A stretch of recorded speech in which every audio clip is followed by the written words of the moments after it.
아멘. 아멘. 자, 오늘은 지난주에 이어서 레위기 24장 말씀을 같이 나누도록 하겠습니다.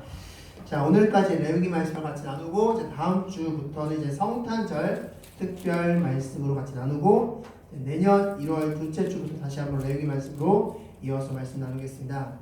자, 오늘은 레위기 24장 우리 후반부 말씀인데 먼저 오늘 말씀과 지난주 말씀과 연결되는 말씀입니다. 지난주 말씀이 어떤 말씀이었습니까?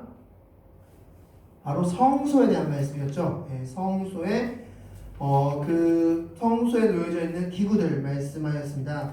바로 등잔불 그리고 진설병 이걸 통하여서 성소 그 성소가 어떤 곳인지에 대해서 말씀하는 게 바로 지난주의 말씀이었습니다.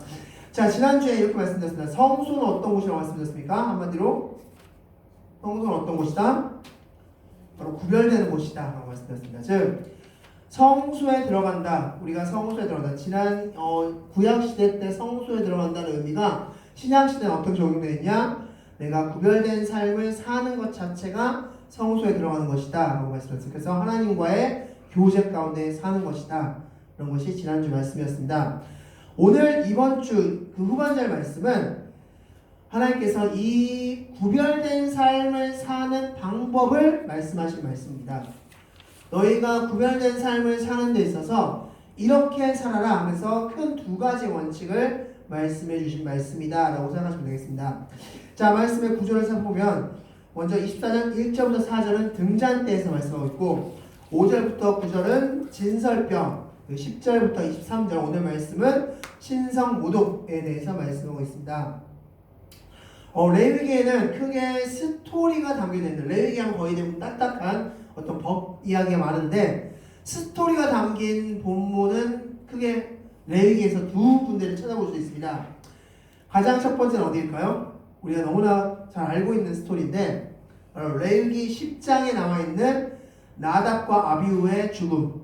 네, 잘못된 불을 들고 왔던 나답과 아비후의 죽음이 스토리로 되어 있는 레위기 말씀이고 바로 오늘 본문이 두 번째로 스토리로 되어 있는 본문입니다. 자, 우리 오늘 본문을 통하여서 우리에게 이렇게 질문하고 있습니다. 거룩함을 지키는 방법은 무엇인가? 거룩함을 지키는 방법은 무엇인지 오늘 본문 말씀을 통하여서 같이 말씀을 나누도록 하겠습니다. 자, 첫 번째 거룩함을 지키는 그 첫 번째 방법은 따라해 보겠습니다. 섞이지 마라. 섞이지 마라. 네, 섞이지 마라. 이게 바로 첫 번째 방법이다 라고 말씀하고 있습니다. 자, 레위기 19장 19절 말씀에서는 좀 이상한 말씀이 하나 있습니다. 이렇게 말씀하고 있습니다. 너희는 두 재료로 직조한 옷을 입지 말라라고 말씀합니다. 두 재료로 직조한 옷. 그러니까 옷을 입는데 두 재료로 직조한 옷을 입지 말라라고 말씀하고 있습니다. 하나님께서 왜 이렇게 말씀하셨을까요?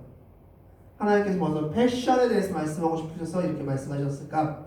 한 가지 재료로 만들어진 옷이 굉장히 멋있어. 뭐 이런 느낌으로 말씀하신 걸까요? 아니죠. 이 말씀의 원 의미는 바로 섞이지 말라는 겁니다. 이 19장은 거룩함에 대한 말씀인데 이 거룩함에 대해 말씀할 때 너희들은 섞이지 않는 것이 중요하다는 것을 한 예로 옷을 들어서 설명하신 겁니다. 즉 거룩함을 지키기 위해선 섞이지 말라. 이게 19장에서도 말씀하고 있고 또 오늘 본문에서도 말씀하는 부분입니다. 신명기 7장 3절 말씀 보면 이렇게 말씀하고 있습니다. 그들과 혼인하지 말라. 여기서 그들은 이방인들입니다. 이방인들과 혼인하지 말라 라고 말씀하는데 왜 하나님께서는 이방인들과 혼인하지 말라고 말씀하냐? 그 다음 절에 뭐라고 말씀하고 있냐면 이방인들과 혼인하게 되면 그들이 하나님을 믿고 있는 너희들에게 하나님을 믿지 못하고 이방신을 전할까 한다라고 말씀하고 있습니다.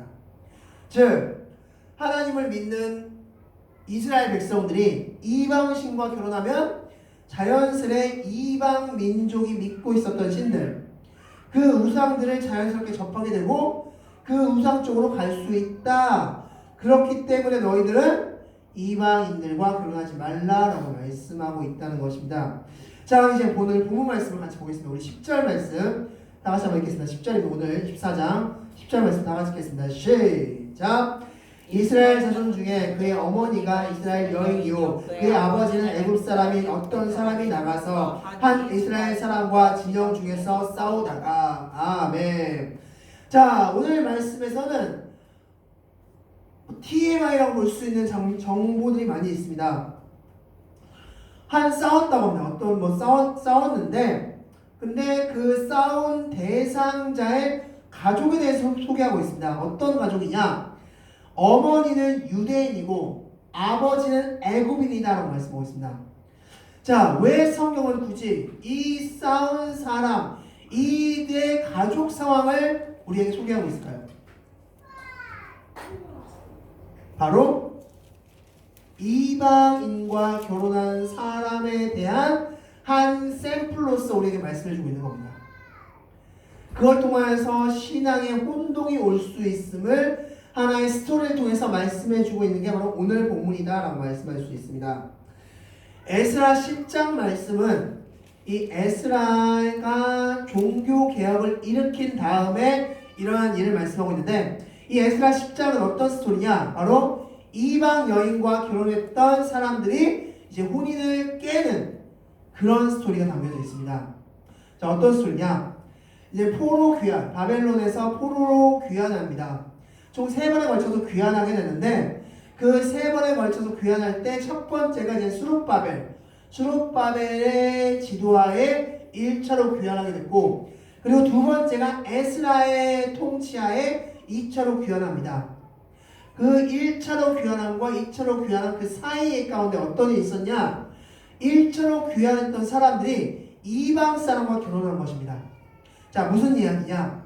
자, 바벨론이 이스라엘뿐만 아니라 여러 나라를 정복했습니다. 그 정복한 여러 나라의 포로들을 이스라엘 땅에 심어놓은 겁니다. 너희들 여기서 살아? 라고 강제로 이주시켰습니다. 그렇게 강제로 이주시킨 그 이스라엘에 사는 이방 여인과 1차로 포로 귀환한 이스라엘 남자들이 결혼한 겁니다. 자, 근데 이 말씀을 레위기 말씀에 율법에서 뭐라고 말씀하고 있습니까? 앞서 말씀드린 대로 결혼하지 말라. 이방 여인과 결혼하지 말라. 이방인으로 결혼하지 말라. 너희가 그들의 신을 따를까 하노라 라면서 막았던 이야기인데, 이 포로로 귀환한 1차 포로 귀환자들이 이 땅에 살고 있었던 여인들과 결혼한 겁니다. 그래서 2차로 들어왔던 에스라가 종교개혁을 일으키죠. 그 종교개혁을 일으키면서 그러면서 저절하게 그들이 회개하게 되고, 그 회개의 결과로 무슨 일이 일어났냐? 에스라 씨여, 선지자 씨여, 내가 이방 여인과 결혼했습니다. 내가 하나님께 회개했으니 이방 여인과 헤어지겠습니다 라고 선포하기 시작합니다. 그게 에스라 10장 말씀입니다. 자, 그렇게 해서 헤어진 스토리가 나오는데, 자, 놀라운 것은 10장 23절 말씀 보면 어떤 말씀이 있냐? 바로 레위인들도 헤어지겠습니다 라는 선포를 한다는 겁니다. 이 말인즉슨 레위인들도 이방 여인과 결혼했다는 것입니다. 그런 일들이 지금 포로 귀환하고 나서 일어났다라고 말씀하고 있는 겁니다. 즉 성경은 이방 여인과 결혼하지 말라라고 말씀해주고 있다. 이것이 바로 너희의 거룩함을 지키는 일이다라고 말씀해주고 있죠.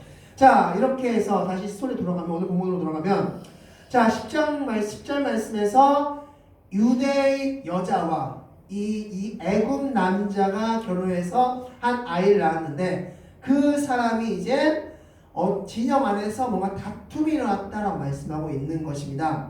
자, 그렇게 하자. 우리 11절 말씀 어떤 경우가 일어났나 다 같이 읽겠습니다. 11절입니다. 시작. 그 이스라엘 여인의 아들이 여호와의 이름을 모독하며 저주함으로 우리가 끌고 모세에게로 가니라. 그의 어머니의 이름은 슬로미시오 단지파 디브라의 딸이었더라. 아멘. 자, 디브라의 딸이었던 이 남자가 어떤 결과를 일으켰습니까? 여호와의 이름을 모독하고 저주했다고 말씀하고 있습니다. 자, 여기서 모독했다라는 것은 원어로 나카부입니다. 나카부. 이 나카부라는 뜻은 구덩이에 빠지다, 구멍을 내다라는 뜻을 가지고 있습니다. 그러니까 뭔가 손상을 입히고 뭔가 함정에 빠지는 그런 상황을 표현하고 있습니다. 그것이 모독했다라고 성경이 이렇게 있고, 또한 저주했다라는 원어로 콸랄입니다. 콸랄. 이 콸랄은 가볍게 여기다 무시하다라는 뜻을 가지고 있습니다. 그래서 성경에 내 부모를 저주하지 말라라고 했을 때 그 저주가 콸랄입니다. 콸랄. 즉 부모님을 무시하거나 가볍게 여기는 상태를 저주한 상태라고 표현하고 있습니다. 자, 즉 지금 이 남자는 진영 안에서 하나님의 이름을 모독하고 저주하고 있었던 겁니다. 자, 그러자 이 이야기를 듣던 사람들이 어떻게 했냐? 12절 말씀 다 같이 읽겠습니다. 12절입니다. 읽겠습니다. 시작. 그들이 그를 가두고 여호와의 명령을 기다리더니 아멘. 자, 어떻게 했다고 말씀하고 있습니까? 그들이 그를 가두었다. 이 가두었다라는 뜻의 단어는 미시마르인데 한쪽으로 몰아세운 겁니다. 한쪽으로 이렇게 몰아세운 겁니다. 구석진 곳으로 몰아세웠고 하나님의 뜻을 기다렸다. 하나님 어떻게 할까요? 이 사람을 어떻게 할까요? 라고 기다렸다는 것입니다. 자, 14절 말씀에 이 사람을 하나님께서 뭐라고 말씀하시는지 보겠습니다. 14절입니다. 시작. 그 저주한 사람을 진영 밖으로 끌어내어 그것을 들은 모든 사람이 그들의 손을 그의 머리에 얹게 하고 온 회중이 돌로 그를 칠지니라. 아멘. 하나님 어떻게 하라고 말씀하셨습니까? 이 사람을 먼저 진영 밖으로 끌어내. 진영 밖으로 끌어내. 밖으로 끌어내. 그리고 이 이야기, 이 저주하는 말, 모욕하는 말을 들은, 이 모독하는 말을 들은 모든 사람, 이 사람 머리에 안수해. 머리에 손을 대. 마치 죄를 전가하는 것처럼 머리에 손을 얹고 그리고 그 사람을 향해서 돌로 실진이라고 말씀하셨습니다. 그래서 23절 말씀 보면 이 말씀을 그대로 실천했음을 말씀하고 있습니다. 자, 하나님께서 왜 모독했다는 그 저주했다는 그 이유 하나만으로 이 사람을 돌로 쳐 죽이는 그런 형벌을 내셨을까요? 왜냐하면 이 진영 안에서의 거룩함을 지키기 위해서라고 말씀해 주셨습니다. 진영 안에서의 거룩함을 지키기 위해서 바로 그를 죽일 수밖에 없었다라고 말씀하고 있습니다. 한 사람의 거룩지 못한 행동을 용인하게 된다면 온 백성 모두가 다 거룩지 못한 상황에 처할 수 있기 때문에 이것이 가장 잘 나타난 예가 있다면 민수기 14장일 것입니다. 가나안 정탐을 했습니다. 12명이. 그 중에서 여호수아와 갈렙은 하나님께서 우리를 도와주실 겁니다. 우리 갑시다 라고 했지만 10명의 정탐꾼은 뭐라고 얘기했습니까? 메뚜기가 왔습니다. 우리는 밥이 될 것입니다. 라고 부정적인 이야기를 했고 단 10명의 그 소리가 온 이스라엘에 퍼졌습니다. 그리고 우리 새로운 리더를 뽑아서 다시 애국으로 돌아갑시다 라면서 부정적인 이야기를 하는 것을 볼 수 있습니다. 한 사람의 부정적인 거룩지 못한 행동이 전 이스라엘에 퍼진 것을 볼 수 있습니다. 그래서 그를 죽일 수밖에 없었다라고 말씀할 수 있습니다. 자, 이것을 성경에서 잠언에서 이렇게 말씀하고 있습니다. 우리 잠언 말씀 보겠습니다. 잠언 24절 말씀 나같이 읽겠습니다. 시작. 노를 품는 자와 사귀지 말며 울분한 자와 동행하지 말지니. 그 다음 절 시작. 그의 행위를 본받아 내 영혼을 올무에 빠뜨릴까 두려움이니라. 아멘. 자, 부정적이고 거룩지 못한 사람과 사귀고 동행한다면 너가 그의 행위를 본받고 너의 영혼이 위태할 수 있다고 말씀하고 있습니다. 그래서 어떻게 한다? 거룩지 못한 행동은 잘라버려야 된다고 말씀하셨습니다. 즉 섞이지 않아야 된다고 말씀하는 겁니다. 거룩지 않은 것과 너희가 섞게 되면 그 거룩지 않은 게 너희에게 영향을 미쳐서 너희 영혼까지 위험에 빠질 수 있어 라고 말씀하고 있는 겁니다. 자, 다시 정리하겠습니다. 거룩을 지키기 위한 첫 번째 방법은 무엇이라고 말씀드렸습니까? 섞이지 말라. 섞이지 말라. 섞이면 너희의 영혼이 위험하다. 즉 우리는 내 거룩을 지키기 위해서 내가 섞이지 말아야 될 것을 철저하게 자르는 그런 여러분들이 되시기 바라겠습니다. 자, 두 번째, 다 같이 거룩함을 지키는 그 두 번째 방법입니다. 다 같이 따라하겠습니다. 바르게 대항하라. 바르게 대항하라. 바르게 대항하라. 바르게 대응하라. 라고 말씀하셨습니다. 자, 20절 말씀 다 같이 읽겠습니다. 20절 오늘 본문 말씀 20절입니다. 다 같이 읽겠습니다. 시작.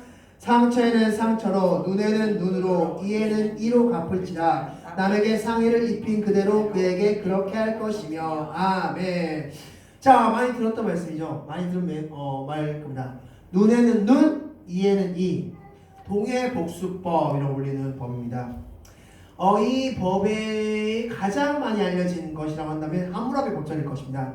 이 함무라비 법전을 보면 그런 조항들이 꽤 있습니다. 함무라비 법전 196조에 보면 이렇게 써 있습니다. 누가 만약에 너의 눈을 해하면 그의 눈도 해할 것이다. 197조에 보면 누가 너의 뼈를 부러뜨리면 그의 뼈도 부러뜨려라. 눈에는 눈, 이에는 이 라고 말씀하고 있습니다. 자, 그렇다면 우리가 한 가지 여기서 질문을 던지겠습니다. 눈에는 눈, 이에는 이, 이렇게 하는 게 과연 하나님의 사랑입니까? 라는 질문입니다.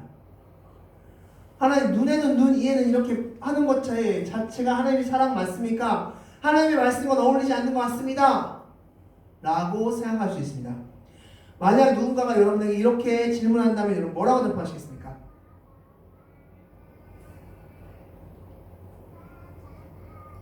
이 동해복수법이 성경에 기록된 이유는 바로 사랑의 하나님이기 때문에 이렇게 기록된 겁니다. 자, 무슨 말인지 하나님은 이 동해복수법, 눈에는 눈, 이에는 이 말씀을 통하여서 뭘 말씀하고 싶으시냐? 바로 그가 잘못한 만큼만 대응하라는 것입니다. 이게 바로 동해복수법의 핵심입니다. 그가 잘못한 만큼만 대응하라. 자, 예를 하나 드리겠습니다. 사무엘상 18장 7절 말씀 보면 여인들이 다윗과 사울이 전쟁에서 끝나고 돌아왔을 때 뭐라고 얘기합니까? 사울이 죽인 자는 천천히요 다윗은 만만이로다 이 얘기합니다. 이것에 분노를 느껴서 사울은 그로부터 10여 년간 다윗을 죽일 듯이 쫓아다닙니다. 사실 다윗은 잘못한 게 없죠.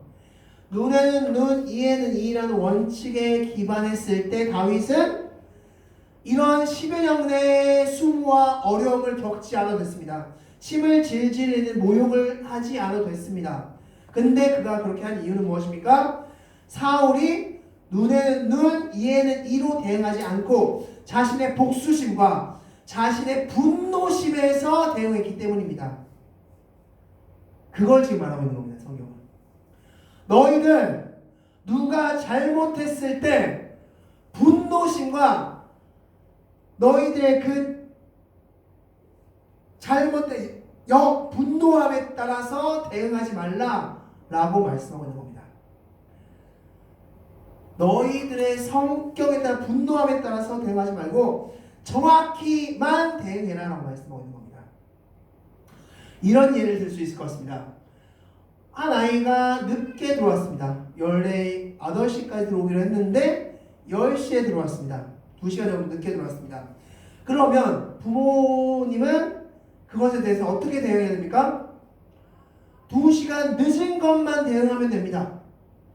너 8시에 들어오기로 약속했는데 왜 10시에 들어왔어? 왜 그랬어? 너가 잘못한 거야? 하면서 회초리를 때리든 반성문을 적게 하든 그것만 대응하면 됐었는데 어떻게 대응합니까? 너 1년 전에도 그랬잖아. 너 옛날에도 너 3일 전에 옛날 것까지 다 끄집어내서 엄청난 분노심에 대응하게 됩니다. 그게 무엇을 망친다? 거룩함을 망친다는 겁니다.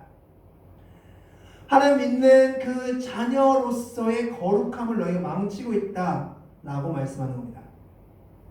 즉 대응해야 될 만큼만 대응하라 라고 말씀하는 겁니다. 분노심에서 그런 너의 성질에 의해서 대응해서는 안 된다 라고 말씀하는 게 바로 오늘 본문입니다.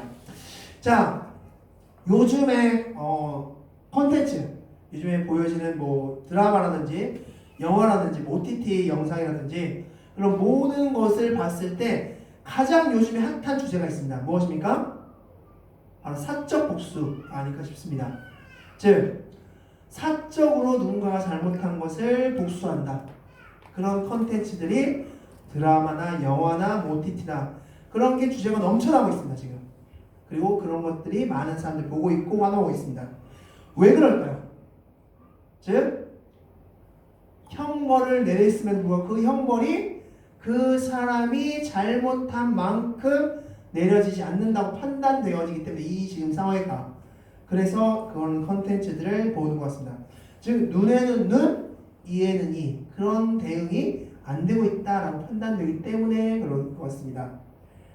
즉 오늘 말씀에서처럼 정말 눈에는 눈, 이에는 이대로만 판단되고 그렇게 판결된다면 그런 것들은 자연스럽게 없어질 거라 생각됩니다. 자, 그리고 오늘 말씀, 이 말씀을 우리에게 적용한다면 두 가지로 적용할 수 있습니다. 첫 번째는 하나님께서 이렇게 생각하고 계신다면 예수님을 십자가에 못 박았을 때 그 예수님이 십자가에 못 박히면서 33년 동안 당한 고통이 곧 누구 죄의 고통입니까? 나의 죄의 고통이죠. 그럼 여러분들은 어떻게 되어야 하겠습니까? 지금 십자가에 못 박혀야 됩니다. 그 전에 채찍질도 맞아야 되고요. 가시면류관도 씌워져야 됩니다. 모욕도 당해야 되고요. 침뱉음도 당해야 되고요. 골고다 언덕에 올라가는 그 십자가의 무게도 견뎌야 됩니다. 그것이 다 눈에는 눈, 이에는 이니까 그것이 곧 누구의 무게인 겁니까? 죄의 무게? 나의 죄의 무게라는 겁니다. 나의 죄의 무게가 곧 이꼬르 예수님이 33년 동안 겪었던 무게와 동일하다라는 것입니다. 이것을 깨닫는다면 내 죄가 얼마나 큰지, 그래서 바울이 나는 죄인 중에 괴수라고 했던 그 고백이 얼마나 정확한 고백인지를 우리가 알 수 있다는 것입니다. 하나님은 정확하게 대입시킨다라고 말씀해 주고 계십니다. 그래서 예수님을 내가 지은 죄만큼 대입시켜 주신 겁니다. 두 번째, 이런 동해복수법, 이 복수법을 예수님께서는 동해복수법을 예수님께서 뭐라고 해석하셨는지 같이 한번 보도록 하겠습니다. 말씀 마태복음 같이 읽어보겠습니다. 마태복음 5장 38절 말씀 다 같이 한번 읽겠습니다. 다 같이 읽겠습니다. 시작. 또 눈은 눈으로 이는 이로 갚으라 하였다는 것을 너희가 들었으나. 자, 이것이 바로 동해복수법이죠. 동해복수법을 말씀하시면서 언급하시면서 그 다음에 뭐라고 말씀하십니까? 19절 읽겠습니다. 시작. 나는 너희에게 이르노니 악한 자를 대적하지 말라. 누구든지 내 오른편 뺨을 치거든 왼편도 돌려내며. 아멘. 율법에서는 너희가 동해복수법으로 하라고 말씀하셨지만 너희를 향한 나의 사랑으로 인하여서 너희 또한 이웃을 그렇게 대하라고 말씀하신 겁니다. 이 동해복수법을 완전히 뒤엎으신 겁니다. 다시 한번 예수님은. 그래서 너희는 그렇게 들었고 그렇게 행하라고 했지만 내가 너희의 모든 죄를 다 짊어지고 갈 터이니 너희의 그 죄의 무게를 내가 다 짊어지고 갈 터이니 너희는 거룩해진 너희는 어떻게 하라? 너희의 이웃에게 사랑으로 대하라 라고 말씀합니다. 내가 행했던 사랑만큼 동해복수법으로 하지 말고 그게 예수님의 메시지였습니다. 그래서 뭐라고 말씀하십니까? 오른뺨 뺨을 치려고 하면 왼뺨도 돌려대고 속옷을 가지고자 하는 자에게 겉옷을 내어주고 억지로 오리를 끌고 가는 자에게 심리를 동행하고 구하는 자에게 줄 것이고 구호자 하는 자에게 거절하지 말라라고 말씀합니다. 그게 예수님이 동해복수법을 해석하시는 또 다른 방법이다. 왜 그렇게 해석하고 그렇게 행할 수 있느냐? 예수님이 내 죄의 무게를 다 해결하셨기 때문에. 그래서 우리는 그렇게 할 수 있다라고 말씀합니다. 자, 그래서 거룩하기 위해선 두 번째 방법은 무엇이다? 바로 바르게 대응하라는 것이죠. 바르게 대응하라. 정확히 대응하라. 눈에는 눈, 이에는 이 대응하고, 그리고 또 하나는 사랑으로 대응하라. 그게 너희가 거룩함을 지키는 방법이다 라고 말씀해주고 있습니다. 자, 이제 마지막으로 그렇게 하나님께서 왜 자꾸 거룩함을 지키라고 명하실까? 왜 자꾸 거룩함을 지키라는 말씀을 하실까? 우리 지난주에 봤듯이 거룩함, 원어로 뭐였습니까? 혹시 기억하십니까? 바로 카도시였습니다. 카도시. 이 카도시의 뜻은 거룩이라는 뜻도 있지만 구별되다라는 뜻을 가지고 있습니다.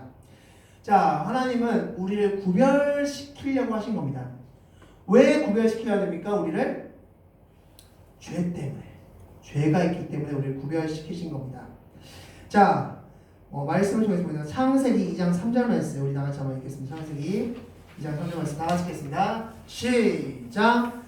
하나님이 그 일곱째 날을 복되게 하사 거룩하게 하셨으니 이는 하나님이 그 창조하시며 만드시던 모든 일을 마치시고 그날에 안식하셨습니다. 아멘. 성경에 처음 거룩이라는 단어가 쓰인 부분입니다. 성경에 최초로 거룩이라는 단어, 카도시라는 단어가 처음으로 쓰인 부분인데, 자, 근데 이 일곱째 안식일에 대한 부분입니다. 하나님은 왜 이 안식일을 주셨을까요? 이때는 사실 안식이라는 개념도 사실 필요 없을 때였습니다. 천지창조 개념이니까. 하나님이 이제 창조를 한 개념이니까. 창조할 때니까. 근데 하나님은 이 날을 구별시키셨다고 말씀하셨습니다. 왜 그러셨을까? 그것은 그 다음 장에 나오는 스토리 때문입니다. 자, 3장 어떤 스토리입니까? 아담과 하와의 죄악이죠. 자, 17절 말씀 다 같이 읽겠습니다. 시작! 아담에게 이르시되 내가 내 아내의 말을 듣고 내가 내게 먹지 말라 한 나무의 말을 먹었은즉 땅은 너로 말미암아 저주를 받고 너는 내 평생에 수고하여야 그 소산을 먹으리라. 아멘. 내 평생에 수고하여야. 자, 이 말씀이 어떤 말씀일까요? 내 평생에 수고한다. 너는 열심히 일해. 어떤 노동에 대한 말씀일까? 노동에 대한 말씀? 네, 내 평생에 수고해야 된다. 평생 수고해야 된다. 수고해야 된다. 너는 그냥 매일마다 회사 출근해야 되고 매일마다 뭐 어떻게 해야 되고 막 이런 말씀일까요? 자, 이 말씀의 비밀은 그 다음 절에 있습니다. 18절 말씀 다 같이 읽겠습니다. 시작! 땅이 내게 아시던물과 엉겅퀴를 낼 것이라 내가 먹을 그것은 땅의 채소인즉. 아멘. 자, 여기서 언급하고 있는 가시덤불과 엉겅퀴는 하나님이 창조하신 겁니까? 창조하지 않은 겁니까? 창조하지 않은 겁니다. 자, 무슨 소리냐? 하나님이 원치 않은 거지만 이렇게 나온 겁니다. 무슨 소리냐? 여기서의 평생에 수고한다는 것은, 그래서 가시덤불과 엉겅퀴를 언급하는 것은 바로 죄를 언급하는 겁니다. 우리가 평생에 수고하는 이유는, 이 평생에 수고한다는 뜻은 단순히 우리가 돈을 열심히 번다, 노동한다 정도의 의미가 아니라 죄 때문에 우리는 안식이 없을 것이다라는 겁니다. 우리 인생에서 이제 아담이 죄를 지음으로 인해서, 그전에는 안식이 있었습니다. 하나님 안에서의 안식이 있었는데 아담이 죄를 지으면서 우리는 평생에 수고하는 삶이 된 겁니다. 그 가시덤불과 엉겅퀴의 삶이 사는 겁니다. 하나님의 그 안식을 누리지 못하고 늘 죄악 가운데 엉켜서 사는 삶이 된 겁니다. 죄악에 묶여져 있는 삶이 된 겁니다. 그래서 창세기 2장에서 안식을 만들어 놓으신 겁니다. 죄를 질 인간을 예비해서. 그래서 너희를 따로 내가 구별시키겠다. 나를 믿는 자를 따로 구별시켜서 그들에게는 내가 안식을 허락하겠다라고 말씀하신 겁니다. 즉 하나님이 구별시키신 이유, 거룩을 주신 이유는 구별시키시기 위함인데, 그 구별의 의미는 죄로부터의 안식을 주겠다는 의미입니다. 우리가 예수를 믿는다는 것은 바로 그 죄로부터의 안식을 누리는 삶입니다. 많은 사람들은 죄에 묶여서 살고 있지만, 하나님 믿는 자, 예수 그리스도가 내 모든 죄를 사했다는 것을 믿는 자는 그 죄로부터의 안식을 누리는 자다라고 말씀드릴 수 있습니다. 그래서 마태복음 11장 28절에 뭐라고 말씀하고 있습니까? 수고하고 무거운 짐진 자들아 다 내게로 오라 내가 너희를 쉬게 하리라고 말씀하고 있죠. 그 쉼, 안식을 주신다는 겁니다. 죄에 묶여서 어쩔 줄 몰라하는 그들에게 내가 안식을 허락하겠다 라고 말씀하는 겁니다. 그래서 우리에게 구별되라고 말씀하시는 겁니다. 그래서 너희가 거룩해라, 구별되라, 가로주해라 라고 말씀하신다는 사실을 기억하시기 바라겠습니다. 그래서 그 안식에 들어가는 것만이 우리를 진정한 안식, 진정한 안식의 삶으로서 더 이상 죄에 묶여져 있는 삶이 안 될 수 있게 해준다는 사실을 기억하시기 바라겠습니다. 말씀을 맺겠습니다. 오늘은 거룩을 위한 두 가지 방법에 대해서 말씀드렸습니다. 첫 번째는 섞이지 마라. 두 번째는 잘 정확히 대응하라. 이 두 가지, 잘못된 분노감에 대응하지 말고 또한 사랑으로 대응하라 하는 두 가지 말씀을 말씀하셨습니다. 그렇다면 오늘 이 시간에 우리에게 스스로에게 질문해 보시기 바랍니다. 나는 나의 거룩함을 지키기 위해서 얼마나 열심히 노력했는가? 내 거룩함을 지키기 위해서, 내 구별됨을 지키기 위해서, 하나님 믿는 자로서의 구별됨을 지키기 위해서 난 얼마나 노력하고 있는가? 히브리서 12장 4절 말씀에서 뭐라고 말씀하고 있습니까? 그것을 지키기 위해서 피를 흘리면서까지 대항하라고 말씀하고 있습니다. 그렇게 대응하는 것이 너희가 구별됨을 지키는 길이다 라고 말씀해 주신 사실을 기억하시면서 오늘 기도하시면서 하나님, 나는 나의 구별됨을 지키기 위해서 이렇게 살고 있습니다 고백하시고 기도하시는 여러분들이 되시기 바라겠습니다. 우리 다 같이 기도하겠습니다. 다 같이 시간 기도하겠습니다.